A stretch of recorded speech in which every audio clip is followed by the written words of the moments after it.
आज जिस यज्ञीय कर्मकांड का साक्षी सहभागी हिस्सा और अंग बन पाने का अवसर हम लोगों को मिल रहा है, यदि इस विषय में हम लोग सोच करके देखें तो आज का दिन एक अत्यंत ही शुभ, पवित्र और मंगलमय दिन है। एक मांगलिक और कल्याण से भरा दिन है, जहां पर उस यज्ञीय कर्मकांड का हिस्सा हम लोग बन पा रहे हैं जो भारतीय संस्कृति का एक अविच्छिन्न अंग कहा जा सकता है।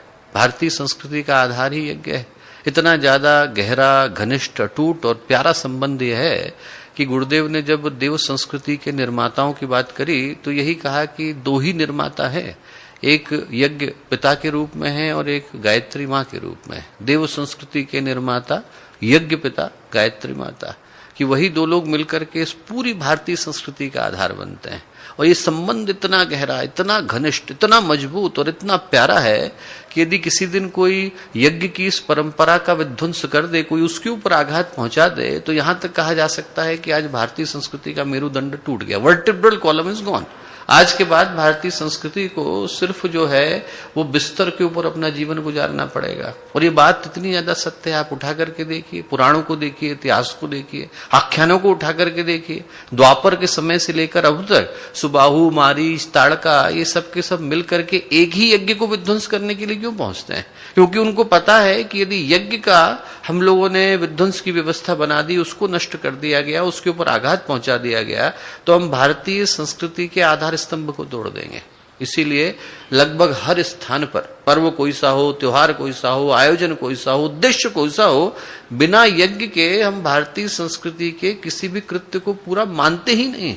दैनिक उपासना का क्रम है, बलि वैश्व नहीं होगा, पूरा नहीं माना जाएगा। कोई सा भी संस्कार हो, चाहे वो गर्भाधान का संस्कार हो, चाहे वो अंत्येष्टि का संस्कार हो, चाहे वो जीवन की शुरुआत का संस्कार हो, चाहे वो जीवन के अंत का संस्कार हो, ये पूरी की पूरी यात्रा यज्ञ से शुरू होती है और यज्ञ पर ही खत्म होती है।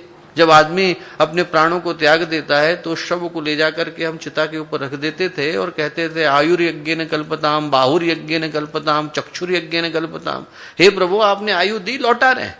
आपने बाहें दी, लौटा रहे हैं। आपने चक्षु दी, आंखें दी, आपको लौटा रहे हैं। वो जो अंतिम संस्कार था वो भी भारतीय संस्कृति का एक यज्ञ का महत्वपूर्ण कर्मकांड था। यहां तक कि ये जो होली का क्रम है, इतिहासवेत्ता कहते हैं कि ये भी वार्षिक यज्ञ है। साल में एक बार मिलकर के हम लोग ऋतुओं को समर्पित करके इस यज्ञ को संपन्न करते हैं। और आप कोई से धर्मशास्त्र को उठा करके देखिए, पुराणों को देखेंगे तो पद्म पुराण कहेगा यज्ञ है कल्याण हेतु। आप शतपथ ब्राह्मण को उठा करके देखेंगे तो कहेगा यज्ञ वही विष्णु, कि यज्ञ पुरुष ही भगवान विष्णु है। और जिस तरह से भगवान विष्णु का जो धर्म है, कर्तव्य है, वो इस पूरी सृष्टि के पालन, पोषण, अभिवर्धन की व्यवस्था को बनाना है, उसी तरह से यज्ञ पुरुष का काम इस पूरी सृष्टि के पालन पोषण की व्यवस्था को सुनिश्चित करना है।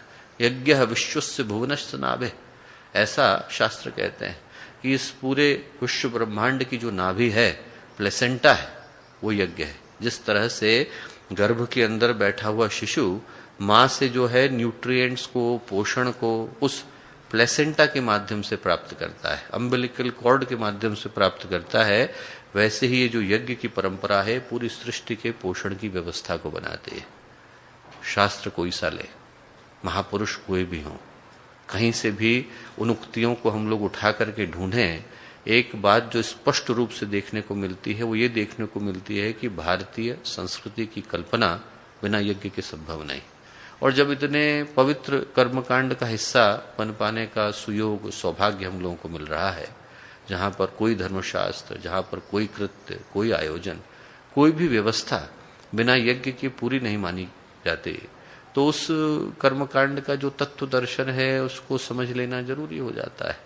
और यदि हम लोग यज्ञ के पीछे के उद्देश्य का स्मरण करने का प्रयत्न करें दोस्तों, तो जो शब्द है उसको जान लेना महत्वपूर्ण है।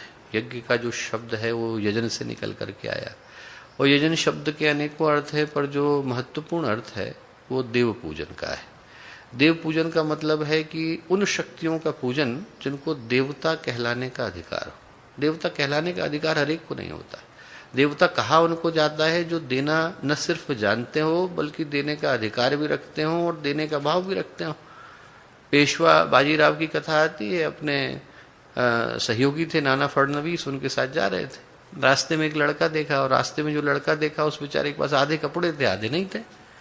तो उनने नाना फडणवीस से कहा, उनके सेक्रेटरी थे, सचिव थे, उनने कहा कि भाई इस लड़के को आधा कपड़ा दे दो। तो उनने अपना फाड़ करके देना शुरू करा पेशवा ने। उनने कहा मेरा ये आधा कपड़ा दे दो। बोले नहीं नहीं मैं दे दूंगा। अगले दिन उन्होंने उस लड़के को बुलाया और उसको एक गांव का सरपंच बना दिया, पूरा गांव दे दिया। और गांव जो है उसका फाड़ का मतलब आधा कपड़ा फाड़ के दिया। और इसके बाद से उस लड़के का नाम फाड़ के पड़ गया। तब से एक परंपरा चल गई महाराष्ट्र के अंदर, एक पूरा का पूरा पदनाम हो गया फाड़ के। तो पेशवा ने कहा भाई पूरा गांव क्यों दे दिया, मैंने तो आधा कपड़ा देने को कहा था। बोले अरे साहब आप पेशवा हैं, आपका जो स्तर है देने का, यदि आप आधा कपड़ा फाड़ के देंगे तो कोई क्या सोचेगा। बोले पेशवा दे रहे हैं इसलिए पूरा गांव देना जरूरी हो जाता है। तो जब देने वाले का अधिकार बड़ा है, आप भगवान से मांगते हैं, आप यज्ञ पुरुष से मांगते हैं, तो देने वाले का अधिकार बड़ा हो जाता है। और जब देने वाले का अधिकार बड़ा है तो लेने वाले का दायित्व तो बढ़ जाता है। व्यक्ति जो है वो जिसके साथ जुड़ता है उसके गुणों को धारण करने का दायित्व आ जाता है। सामान्य व्यक्ति का चपरासी है उतना मूल्य का नहीं होता, प्रधानमंत्री का चपरासी भी मूल्यवान हो जाता है। जितना बड़ा पद है उतनी बड़ी उसके साथ गरिमा जुड़ जाती है, कर्तव्य मर्यादाएं जुड़ जाती हैं। तो जो देव पूजन का अर्थ है वो अर्थ ये है कि भगवान के साथ बैठकर देवीय गुणों को धारण करना, दया के, त्याग के, करुणा के, मानवता के, इंसानियत के धर्म को स्वीकार करना। ये जो धर्म को स्वीकार करने का कर्तव्य है वो इस यज्ञ की परंपरा के साथ अहिर्निश रूप से जुड़ जाता है। एक महाभारत में कथा आती है और वो कथा पूरी तरह से यज्ञ के मर्म को अच्छी तरह से स्पष्ट कर देती है। और कथा महाभारत के युद्ध की समाप्ति की। युद्ध जब समाप्त हो गया तो भगवान श्री कृष्ण ने धर्मराज युधिष्ठिर को बुलाया और बुला करके कहा कि धर्मराज आपने जो है युद्ध में विजय को प्राप्त किया, ये पूरा जो भारत का साम्राज्य है वो आज से आपका हुआ, आर्यावर्त के आप राजा हुए। बोले पर यहाँ आपके उत्तरदायित्वों का अंत नहीं हो रहा, यहाँ से आपके उत्तरदायित्वों की शुरुआत हो रही। युधिष्ठिर ने कहा कैसे? बोले देखिए दुर्योधन मारा गया, दुशासन मारा गया, शकुनी मारा गया। बोले जो बुरे लोग थे वो मारे गए, पर बुरे लोगों का अंत करने मात्र से उस मानसिकता का अंत नहीं हो जाता है, उस वातावरण का परिशोधन नहीं हो जाता है जिसके कारण बुरे लोग जन्म ले रहे थे। बोले यदि वो वातावरण यथावत रहा तो एक दुर्योधन मारा जाएगा, दूसरा पैदा हो जाएगा। भगवान श्री कृष्ण बोले कि यदि किसी नाली के अंदर कीचड़ आ गई है और वहां पर बदबू फैल रही है, मक्खी मच्छर आ गए हैं, बीमारियां फैल रही हैं, तो उसका समाधान ये नहीं है कि आप जाकर के वहां पर इत्र बिखेरिए। थोड़ी देर के लिए इत्र की खुशबू रहेगी, बाद में बदबू फिर से आएगी। बोले उसका समाधान यही है कि मनुष्य की विकृत मानसिकता का परिशोधन किया जाए। और वो करने के लिए सामूहिक रूप से एक ही अस्त्र विद्यमान है, उसका नाम है यज्ञ।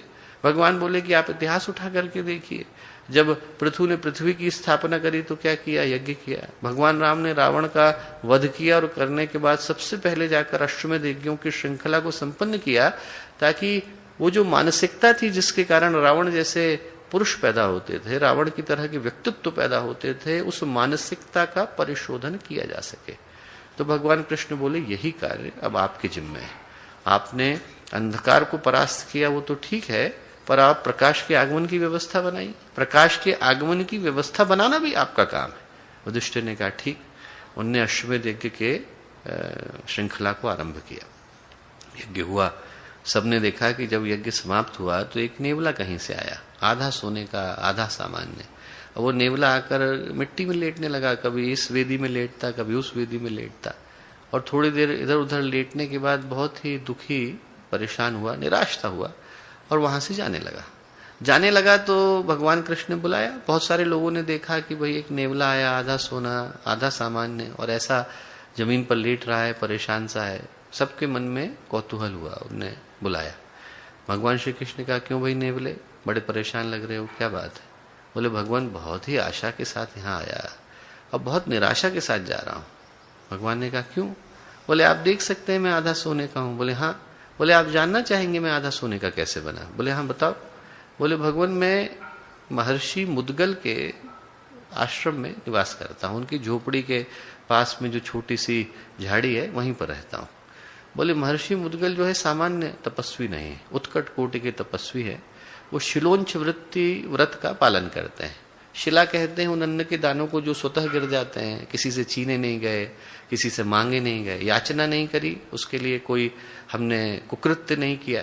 तो ऐसे अन्न के दाने जो स्वतः गिर जाते थे, प्रकृति जो है दान में देती है, उनको वो इकट्ठा कर लेते थे। इकट्ठा करने के बाद उस अन्न के 3 हिस्से करते थे, एक अपने लिए, एक अतिथि के आतिथ्य के लिए और एक समाज में दान देने के लिए।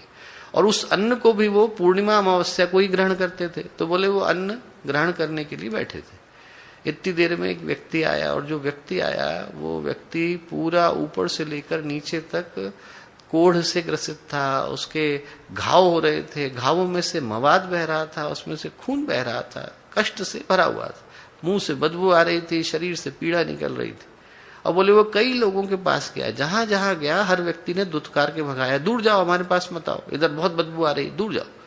और बोले मुदगल ने जब उसको देखा तो 15वें दिन का भोजन करने के लिए बैठे थे, उनने उसको बुलाया, अपना अन्न उसको दिया, पानी पिलाया, घाव धुलाए, धुलाने के बाद कुल्ला कराने के लिए उठे। कुल्ला कराने के लिए उठे तो उस व्यक्ति की आंख से आंसू गिरे। उसने कहा कि आज इंसानियत कहीं पर बची है, मानवता शेष है।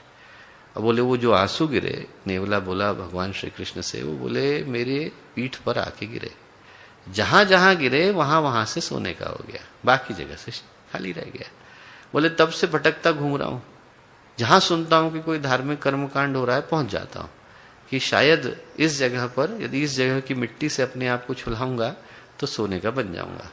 बोले अन्य जगहों से निराश हुआ तो कोई बात नहीं, यहां से निराश हुआ तो अब बहुत बड़ी निराशा हुई। लगा कि भगवान ही यज्ञ कर रहे हैं, धर्मराज करा रहे हैं, और इस जगह पे तो पवित्रता अपने शिखर पर होगी, और यहां से भी निराश जा रहा हूं, ऐसा क्यों?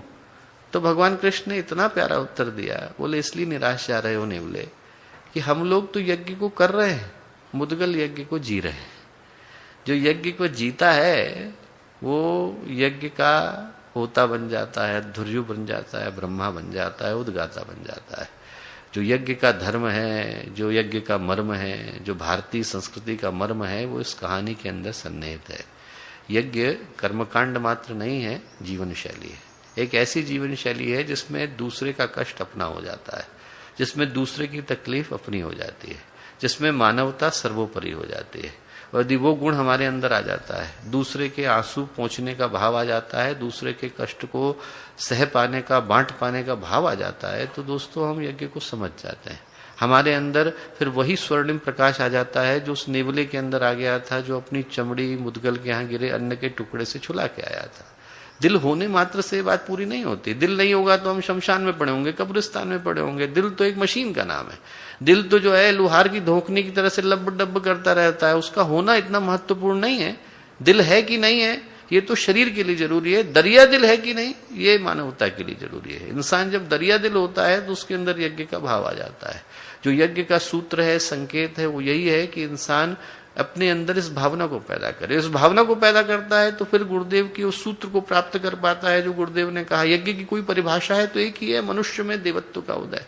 मनुष्य के अंदर दोनों संभावना, एक संभावना है ऊपर उठने की, ऊपर उठता है व्यक्ति तो फिर वो सुखदेव बन जाता है, अष्टावक्र बन जाता है, ऋषि मुनि ब्रह्मर्षि, ऊपर उठते उठते एक दिन भगवान भी बन जाता है। गुरुदेव के पास आप बैठते थे तो लगता है भगवान के पास बैठ के आए, एकदम परमात्मा का प्रकाश वहां से निकल करके आता था, आंखों से, वाणी से, चिंतन से, कर्म से, आचरण से। ऐसा लगता था कि सिर्फ सूर्य जो है प्रवाहित हो रहे हैं और बीच में गुरुदेव के शरीर के रूप में खिड़की आ गई, बस उसके अंदर से प्रवाह होकर के आ रहा है, एकदम प्रकाश आ रहा है, मुंह से निकलेगा वो शब्द पूरा होगा। तो एक बार आप मिलते हैं तो ऐसे व्यक्तित्वों से मिलते हैं जहां पर उनका जीवन ही एक तरह से परमात्मा की सत्ता में बदल गया है। और नहीं तो आप ऐसे लोगों से भी मिलते हैं जहां पर शरीर तो है पर चिंतन पशु का हो गया है, उसके अंदर आचरण पिशाच का हो गया है, उसके अंदर भावनाएं दुष्ट की हो गई है। तो आदमी के अंदर संभावना दोनों है। गिरना शुरू करे तो रात्रा कहीं को भी जाती है, अंधकार में चलती चली जाती है। उठना शुरू करे तो आदमी उठते उठते एक दिन भगवान बन जाता है। यज्ञ की जो अग्नि है वो हमें यही सिखाती है, ऊपर उठिए, नीचे क्यों जा रहे हैं? आपको भगवान ने संभावना दी है, इसीलिए अग्नि जो है ऊपर उठती है। वहां पर रशिया में जो है साइंटिस्ट ने प्रयोग करके देखा, उन्होंने 12.5 किलोमीटर का गड्ढा किया और 12.5 किलोमीटर के गड्ढे में जाकर के जब वहां आग जलाई तो भी ऊपर कोई जली। कितनी भी आग हो, आप दिया सलाई जलाएंगे, ग्रेविटी की तरफ नहीं जाती है, ऊपर की तरफ उठती है। यज्ञ की अग्नि यही सिखाती है कि गिरने को तो बहुत सारे मार्ग हैं, ऊपर उठने को एक ही है। आदमी के पास ऊपर उठने का मादा होना चाहिए। गिरने के लिए आदमी स्वतंत्र है, ऊपर उठने के लिए स्वतंत्र है। आदमी अंगुलीमाल बनने के लिए भी स्वतंत्र है और बुद्ध बनने के लिए भी स्वतंत्र है। प्रकृति हस्तक्षेप नहीं करती। रावण तपस्या करने के लिए बैठता है, प्रकृति कुछ नहीं कहती। भगीरथ तपस्या करने के लिए बैठते हैं, प्रकृति कुछ नहीं करती। पर जब रावण दुष्कर्म करता है तब प्रकृति कहती है आप गिरने के लिए स्वतंत्र हैं, उठने के लिए भी स्वतंत्र हैं। यज्ञ की अग्नि सिखाती है ऊर्ध्वगमन, कहती है कि पानी को नीचे गिराना है तो क्या करने की आवश्यकता है, कुछ नहीं करना। आप धक्का मारोगे, गुरुत्वाकर्षण खींच के ले जाएगा। उस पानी को ऊपर उठाना है तो फिर आपको आपके संकल्प को लगाना पड़ेगा, उसमें बिजली की व्यवस्था बनानी पड़ेगी, पाइप लगाना पड़ेगा, मोटर बिछानी पड़ेगी, तब पाइप ऊपर जाएगा। जीवन में आदमी को गलत करना है तो क्या करने की आवश्यकता है, अपने आप हो जाता है। व्यक्तित्व खराब हो जाता है, सोच खराब हो जाती है, सहयोगी मिल जाते हैं, और कोई मिले ना मिले तो हमारे ही कुसंस्कार मिल जाते हैं जो हमसे गलत करा देते हैं। ऊपर उठना है तो आदमी को अहर्निश एक ही जगह पर सोचना पड़ता है। आज का जो पहला सूत्र है वो यही है दोस्तों कि यज्ञ की अग्नि हमें सिखाती है कि आज जब समाज में सब जगह पर बुरी तरह से पीड़ा छाई हुई है और ये कोरोना की संक्रमण की परिस्थितियां हैं, इन परिस्थितियों के मध्य में हम लोग कोविड के सारे नियमों का पालन करते हुए अपने अपने घर में बैठकर अपने अपने घर को गायत्रीमय यज्ञमय बनाने में जुटे हुए हैं, तो उद्देश्य यही है कि हम ऊपर उठने का प्रयास करें। इस पूरी मानवता को जिस अंधकार ने घेरा हुआ है उसको तोड़ने के लिए एक ही चमत्कार संभव है, और चमत्कार इंसान के अंदर से संभव है। इंसान के अंदर से संकल्प निकल करके आएगा, उसके अंदर से ताकत निकल करके आएगी, उसके अंदर से शक्ति निकल करके आएगी, उसके अंदर से पुकार निकल करके आएगी, तभी तो भगवान की सत्ता का अवतरण होगा। हम लोग यदि सोते रह गए और ये प्रार्थना करें कि भगवान आकर के उठा देंगे, तो भगवान कैसे उठाएंगे? भगवान को उठाने के लिए हमारे अंदर की ताकत को जगाना जरूरी हो जाता है। दूसरा, यज्ञ की अग्नि हमें क्या सिखाती है? यज्ञ की अग्नि हमें सिखाती है प्रखरता, तेजस्विता, सकारात्मकता। पानी यदि एक जगह पर रुक जाता है तो फिर नाला बन जाता है, बदबू होती है, गड्ढे के अंदर पड़ा रहता है, उसके अंदर से सिर्फ मक्खी मच्छर आते हैं और बीमारियां फैलती हैं। और पानी प्रवाहित होता है तो प्रपात बनता है, झरना बनता है, नदी बनता है, न जाने कितनों का कल्याण करता है। यज्ञ की अग्नि सिखाती है दोस्तों कि इस समय में हम लोग पानी की तरह से प्रवाहित हो, हम लोग यज्ञ की अग्नि की तरह से बहते हुए जाएं, लोगों के घर को प्रकाशित करते हुए जाएं, उनके अंदर सकारात्मकता बढ़ते हुए जाए। दुनिया में तकलीफों का अंत है क्या? तकलीफें ही तकलीफें हैं, परेशानियां परेशानियां हैं। आदमी के पास खुशियां कितनी है? खुशियां बहुत थोड़ी सी हैं। ऐसे समय में दूसरे के मन में परेशानी पैदा करने का माध्यम क्यों बने? हमको बनना होगा तो हम किसी के चेहरे पर खुशी लाने का कारण बनेंगे, हमें बनना होगा तो हम किसी के जीवन में कल्याण लाने का कारण बनेंगे, हमें बनना होगा तो हम किसी के जीवन में अच्छा मार्ग दिखाने के लिए टॉर्च बनेंगे, हमें बनना होगा तो किसी अंधेरे के घर में प्रकाश लाने के लिए दीपक बनेंगे, हमको बनना होगा तो किसी रोते के आंख से आंसू पहुंचने के लिए रुमाल बनेंगे। पर हम वो नहीं बनेंगे जिसमें हम दूसरे व्यक्ति के पथ को कष्ट की ओर, कठिनाई की ओर, पतन की ओर लेकर के जाते हैं। यज्ञ की अग्नि सिखाती है ये हम बने। विवेकानंद ने एक बड़ी प्यारी बात कही है। विवेकानंद ने कहा कि साहब, जब ऊपर आदमी उठता है तो दूसरों के दोष नहीं देखे जाते। बोले पहाड़ का गड्ढा भी मैदान से ऊपर होता है। बोले जो बड़ी चीजें है, पहाड़ का गड्ढा भी मैदान से ऊपर होता है। बोले देखना है तो ऊंचाई देखो आप, ये देखने की आवश्यकता है कि गड्ढा कहाँ है, ये देखने की आवश्यकता क्या है कि बुराई कहाँ है। बुराइयां बहुत है, अच्छाइयां भी तो है। यज्ञ की अग्नि सिखाती है कि हम लोग ऊपर उठने का मादा ढूंढे, सकारात्मकता ढूंढे, प्रकाश ढूंढे, अभीप्सा ढूंढे, पुकार ढूंढे, परमात्मा को ढूंढे, अपने अंदर के कल्याण के भाव को ढूंढे। और यज्ञ की अग्नि सिखाती है दोस्तों कि हमारे अंदर बांटने का भाव आए। वो कबीर दास जी की, नानक जी की कहानी है। एक ने दूसरे को थोड़ा सा सामान भेजा, आप इसको कैसे बांटोगे? उनने जो है उस थोड़ी सी हींग को लिया और खाने के अंदर मिला दिया, सब जगह पहुंच गया। दूसरे संत ने दूसरे की परीक्षा लेने के लिए छोटा सा घी का टुकड़ा भेजा, बोले आप इस घी को क्या करोगे, कैसे इतने से 100 लोगों को खिलाओगे? तो कबीर दास जी ने लिया, यज्ञ के अंदर डाल दिया, सबके पास पहुंच गया। बस वही यज्ञ की अग्नि सिखाती है। यज्ञ की अग्नि सिखाती है बांटना, जो मिला है वो बांटेंगे।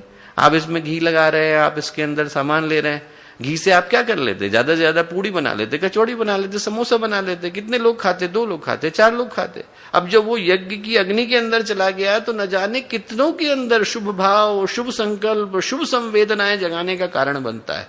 यज्ञ की अग्नि सिखाती है बांटिए। जो भगवान श्री कृष्ण कहते हैं गीता में, तो कहते हैं अरे 2 तरह के यज्ञ चल रहे हैं अर्जुन, एक यज्ञ तो तेरे अंदर चल रहा है। गुरुदेव ने इतनी बढ़िया परिभाषा दी है, उन्होंने कहा एक यज्ञ हमारे अंदर चल रहा है। कौन सा चल रहा है? बोले देखो, हाथ कमा रहे हैं, किसको दे रहे हैं? मुंह को दे रहे हैं। मुंह चबा रहा है, किसको दे रहा है? पेट को दे रहा है। पेट जो है उसको डाइजेस्ट कर रहा है, किसको दे रहा है? आंतों को दे रहा है। आंतें जो हैं उसको और मेटाबोलाइज करती हैं, फिर शरीर में बांट देती है। बोले इनमें से कोई एक भी कह दे कि मैं अपना काम नहीं करूंगा तो क्या होगा? वहीं पर राम नाम सत्य हो जाएगा। बोले जिस दिन हाथों ने कहा कि साहब हम लोग जो है काम करते हैं, मुंह को नहीं देंगे, आदमी भूखा मर जाएगा। मुंह कहे हम चबाते हैं, हम बाकी को नहीं देंगे, आदमी का पेट फट जाएगा। हमारे शरीर में एक यज्ञ चल रहा है, गुरुदेव कहते हैं उसका नाम है व्यष्टि यज्ञ। और बोले एक सृष्टि में चल रहा है यज्ञ। सृष्टि में जो यज्ञ चल रहा है उसके लिए भगवान इशारा करते हैं, यज्ञात भवन्ति भूतानि पर्जन्यादन्व संभव, यज्ञात भवन्ति पर्जन्यो यज्ञ कर्म समुद्भव। कि पानी बह रहा है, किसके लिए बह रहा है? अपने लिए थोड़ी बह रहा है। भारत से भी बहेगा, पाकिस्तान से भी बहेगा, नेपाल से भी बहेगा, तिब्बत से भी बहेगा, बांग्लादेश से भी बहेगा। वो गंगा जी जो है सब जगह चक्कर लगा करके आ जाती हैं। पानी सबका है, उसमें से जो बादल बनते हैं वो सबके हैं, वो जो बरसते हैं वो सबके लिए बरसते हैं। वो बादल बरसेंगे तो धरती को देंगे, धरती अन्न देगी तो इंसान को देगी। इंसान का काम है कि सबको दे।